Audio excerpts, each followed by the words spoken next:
ஸ்ரீ ரமண அருளமுதம். எல்லாம் ஆனந்தம்தான். ரமண மகரிஷியை தரிசிக்க வந்த ஒருவர் சம்சார பந்தம், மோக்ஷம், மறுபிறப்பு, உபாசனை என்று பல்வேறு விஷயங்கள் குறித்து வினவினார். அந்த உரையாடல் வருமாறு. மோக்ஷமடைய என்ன செய்யணும்? மோக்ஷம்னா என்னன்னு தெரிஞ்சுக்கணும். உபாசனை பண்ணணுமா? உபாசனை எண்ணங்களை கட்டுப்படுத்துவதற்காகத்தான். அதனாலே மன உரிமை கூடும். விக்கிரகம் வச்சு உபாசனை பண்ணலாமா? அதனால ஒன்னும் தப்பில்லையே. உங்கள உடம்பா கருதுற வரைக்கும் தப்பில்ல. ஜனன மரண சுழல்ல இருந்து எப்படி விடுபடுறது? ஜனனம்னா என்ன, மரணம்னா என்னன்னு தெரிஞ்சு கொண்டா விடுபடலாம். மனைவியையும் குடும்பத்தையும் விட்டுடவா? அவா என்ன பாவம் பண்ணினா? நீங்க யாருன்னு தெரிஞ்சுக்கோங்க. சம்சாரத்திலிருந்து விடுபட வேணாமா? மனைவி, வீடு, செல்வம் எல்லாத்தையும் துறக்க வேணாமா? முதல்ல சம்சாரம்னா என்னன்னு தெரிஞ்சுக்கோங்க. இதெல்லாம் தான் சம்சாரமா? இதெல்லாமே இருக்கிற யாரும் உண்மையை உணரலையா? அதுக்கான சாதனை என்ன? அந்தந்த சாதகனையும் பக்குவத்தையும் பொறுத்தது. நான் விக்கிரகத்தை வச்சு கும்பிடுறேன். அதையே செய்யலாம். மன உரிமை கூடும். மன உரிமை கைவந்தா எல்லாம் கைவந்த மாதிரி. எல்லோரும் மோக்ஷம்னா எங்கேயோ இருக்குன்னு நினைக்கிறா. அதை அடையணும்னு சொல்றா. தப்பு. மோக்ஷங்கிறது தன்னையே தான் உணர்றதுதான். உள்முகப்பட்டா தெரியும். மனசுதான் சம்சாரம். என் மனசு நிலையில்லாம இருக்கு. நான் என்ன செய்யணும்? ஏதாவது ஒரு நாமத்திலேயோ ரூபத்திலேயோ மனச ஒருநிலைப்படுத்தணும், பதிக்கணும்.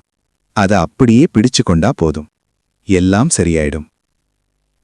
ஒருநிலைப்படுத்த முடியல. பழகிக்கொண்டே வாங்கோ, சரியா வரும். மூச்சு விடுற மாதிரி சுலபமாயிடும்.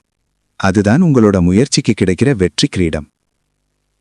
பிரம்மச்சரியமும் சாத்வீக உணவும் உறுதுணையா இருக்குமா? ஆமாம், எல்லாம் நல்லதுதான். தியானம் பண்ண வேண்டாமா?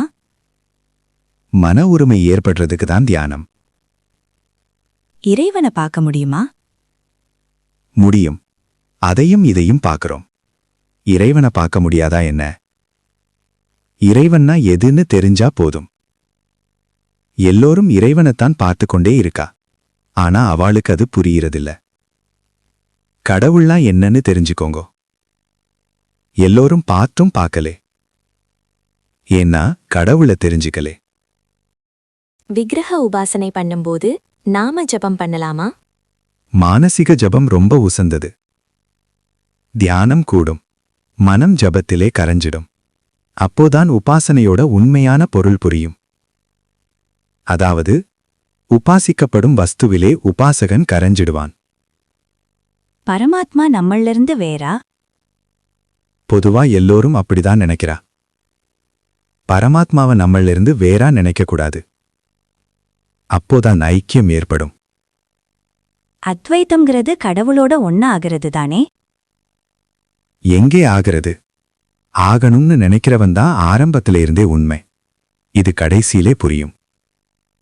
நாம யாருங்கிறத மறந்துடுறோம். தூக்கத்திலே கனவிலே மாதிரி. நான் உபாசனை பண்றேன். அது போக குருவோட உதவி அவசியமா? உபாசனைய நீங்களாவா பண்ண ஆரம்பிச்சேல். புராணங்கள்லே சாஸ்திரங்கள்லேருந்து கடவுளை பத்தி யாராவது சொல்ல வேண்டியிருக்கு.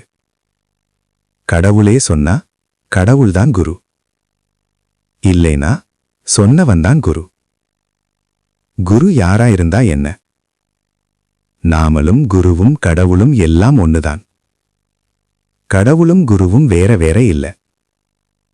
இதெல்லாம் கடைசியிலே புரியும்.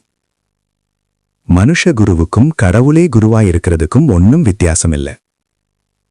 பூர்வ புண்ணியம் நிறைய இருந்தா எப்படியும் நம்மள இறைவன் கிட்ட கொண்டு போய் சேர்த்துடும்னு நினைக்கிறேன்.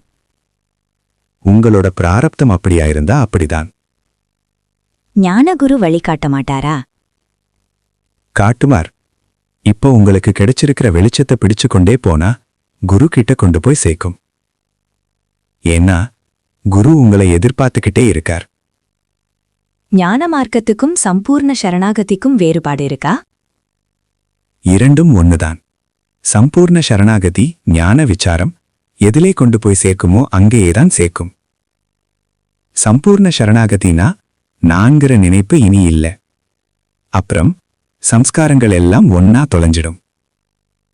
விடுபடுவோம். நாம எந்த வழியா போனாலும் கடைசியிலே தனி இருப்பா இருக்க மாட்டோம். நம்ம செயல்களோட பலனால ஸ்வர்க்கத்துக்கு போக மாட்டோமா? நீ எவ்வளவுக்கு உண்மையோ அவ்வளவுக்கு அதுவும் உண்மை. நாம யார், ஆத்மானா என்ன அப்படின்னு விசாரிச்சா ஸ்வர்க்கத்தை பத்தியெல்லாம் விசாரிக்க தேவையில்லை. மறுபிறப்பிலிருந்து விடுபட வேணாமா? ஆமா, விடுபடணும். முதல்ல பிறந்தது யாருன்னு பாருங்கோ. பிறப்போட துயரம் யாருக்குன்னு பாருங்கோ. தூங்கும்போது மறுபிறப்ப பத்தி யோசிச்சேளா? இல்ல இந்த பிறப்ப பத்தியாவது யோசிச்சேளா? அதனாலே இந்த பிரச்சனை எங்கேருந்து கிளம்புறதுன்னு பாருங்கோ. அங்கேதான் தீர்வும் இருக்கு. உண்மையிலேயே பிறப்புன்னு ஒன்னு கிடையவே கிடையாதுன்னு தெரிஞ்சுப்பேள். ஒரு துக்கமும் இருக்காது. எல்லாம் அதுதான். எல்லாம் ஆனந்தம்தான். மறுபிறப்பிலிருந்து தப்பிச்சிடுவோம். ஏன் அதை பத்தி கவலைப்படுறேள்? ஆதாரம் ஸ்ரீ ரமணாசிரம வெளியீட்டு நூல்கள்.